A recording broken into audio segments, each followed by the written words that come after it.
بسم الله الرحمن الرحیم. ارامي لیک له فینیقي لیکونو څخه یو کوچنی لیک ده.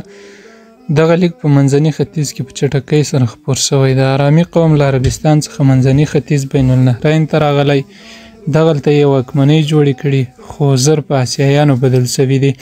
یعنی په تاریخي لحاظ باندې په دغه ارامي قوم باندې دا خبره کېږي چې دوی له حامي سامي قومونو څخه نه دي، بلکې دوی چې عجمي قومونه وو او له عربستان نه د منځني ختیځ خواته کډوال شوي دي او په همدغو خلکو کې زر زر حل شوي دي، یا هغه خپل اصل او ریښه ورکه شوې ده یا له منځه تللې ده. د ارامیانو د تجارتي هنر له مخې د دوی ژبه او لیک په سیمه کې خپاره شو او تر ډیره په سیمه کې حاکم پاتې شوي دي. یعنی د دوی ژبه او لیک چې دوی کله د سعودي عربستان سیمې نه راووتل منځني ختیځ ته خپاره شو، دوی دغه لیک ایجاد کړی و یا یې رامنځته کړی و. نو په دغه سیمو کې چې دوی خپاره شو تر ډیره وخته پورې د دوی ژبه او لیک په دې سیمه باندې حاکم ول. د ارامي لیک د سرچینې په اړه څېړونکي یوه خوله نه دي، یعنی څوک وایي چې دا له فینیقي نه راوتی ده او څوک له مصري یا له بل لیک نه یې سرچینه ګڼي، څوک له فینیقي او څوک هم له مصري لیک څخه اقتباس ګڼي. د ارامي لیک اغیزه په اوسنیو لیکونو کې په عبري لیک کې څرګنده ده. یعنی اوسنی عبري لیک په څرګند ډول ارامي لیک سره ورته والی لري. لیکپوهان په هخامنشي دولت کې د ارامي ژبې او لیک د پراختیا خبره هم کوي، دا چې دغه د ارامي قوم خلک په سواد باندې پوهېدل، په لیک باندې پوهېدل، نو هخامنشیانو په خپلو دفترونو کې مقرر کړه هماغه و چې دغه لیک په دغه سیاسي دوره کې پراختیا وموندله. د ارامي لیک د خپرېدا او ودې یو علت د ارامي قوم د تجارت او لیږدونې هم یادېږي. دا چې دوی تجاران خلک و، له یوې سیمې بلې سیمې ته تلل، نو خپل لیک او ژبه یې هم له ځان سره وړله او یو د خپرېدو علت یې د همدوی همدا تجارتونه او له یوې سیمې نه بلې سیمې ته لیږدېدل دي. پهلوي لیک له هخامنشي دورې وروسته د سکندر او سلواکیانو په لنډه دوره کې په اداري او رسمي لیکونو کې له یوناني لیک څخه کار اخیستل کېده.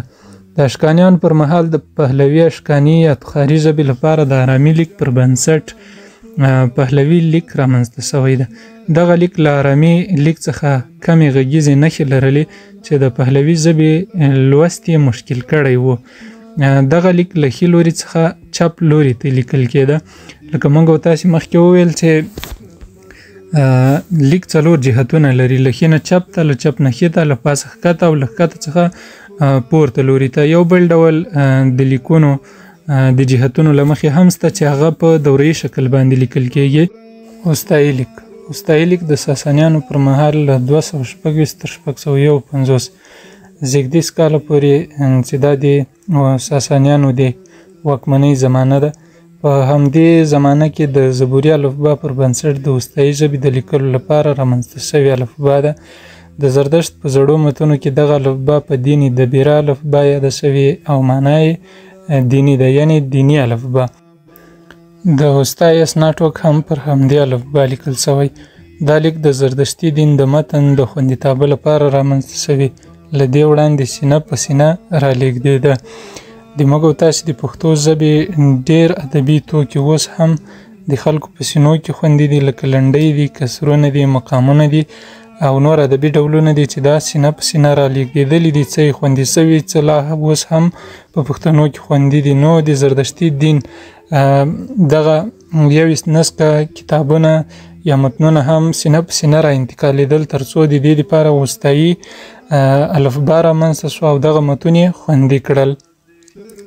دا لیک د زردشتي دین د متن د خوندیتابه لپاره رامنځته شوی و.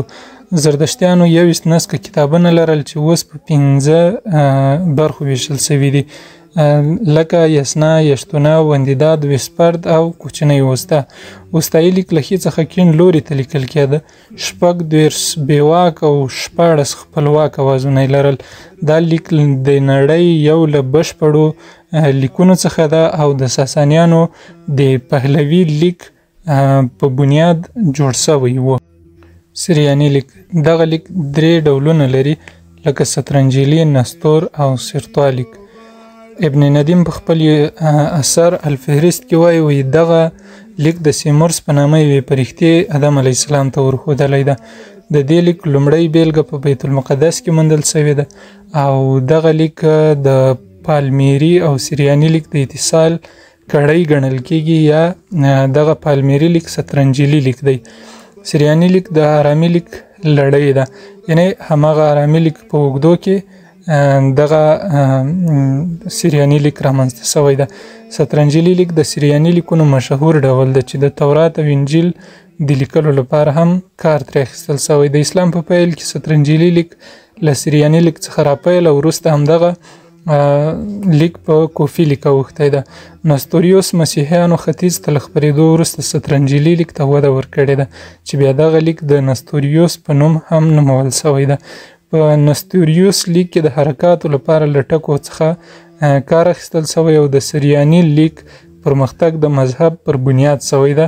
لکه د موږ او تاسې پښتو ژبې ته چې پښتو ژبه چې د عربي لیک په بنسټ باندې پښتو ژبې ته لیک رامنځته شوی ده او د عربي لیک د خپرېدا بنیاد په د اسلام په مبارک دین ولاړو. په دغه ډول باندې د سریاني لیک د ډولونو او د هغه د خپرېدا دلیل هم دغه مسیحیت مذهب یا دین وو. بل لیک چې ده هغه سوغدي لیک ده. د لیک پوهانو په اند سوغدي لیک له سریاني او آرامي لیک څخه اخیستل شوی ده یا د دغو دوو لیکونو په بنیاد جوړ شوی ده. دغه لیک له کیڼ څخه ښي لوري ته لیکل کېده او دغه لیک ته یې د سوتر په نوم هم یاد شوی د تاریخ په اوږدو کې. د سوغدي ژبې ډېرې کلمې له فارسي ژبې ته راغلي دي او په فارسي ژبه کې کارول کېږي. دغه لیک په سوغدیه اوسنۍ بخارا او سمرقند کې رامنځته شوی. د اسلام له راتګ سره دغه لیک او ژبه له منځه تللي، خو د اسلامي دور پوهانو دغه لیک پیژانده او له دغه لیک سره اشنا ول. په 1331 زیږدیز کال چې د سمرقند په 120 کیلومترۍ کې د غره په سر په چرم، چینی کاغذ او لرګیو باندې د سوغدي ژبې یوه کتیبه موندل شوې ده. د دې لیک موندل شوې بیلګې آرامي ته ورته والی لري. د دې لیک نورې بیلګې په چین، ترکستان او شمالي مغولستان کې هم موندل شوي دي.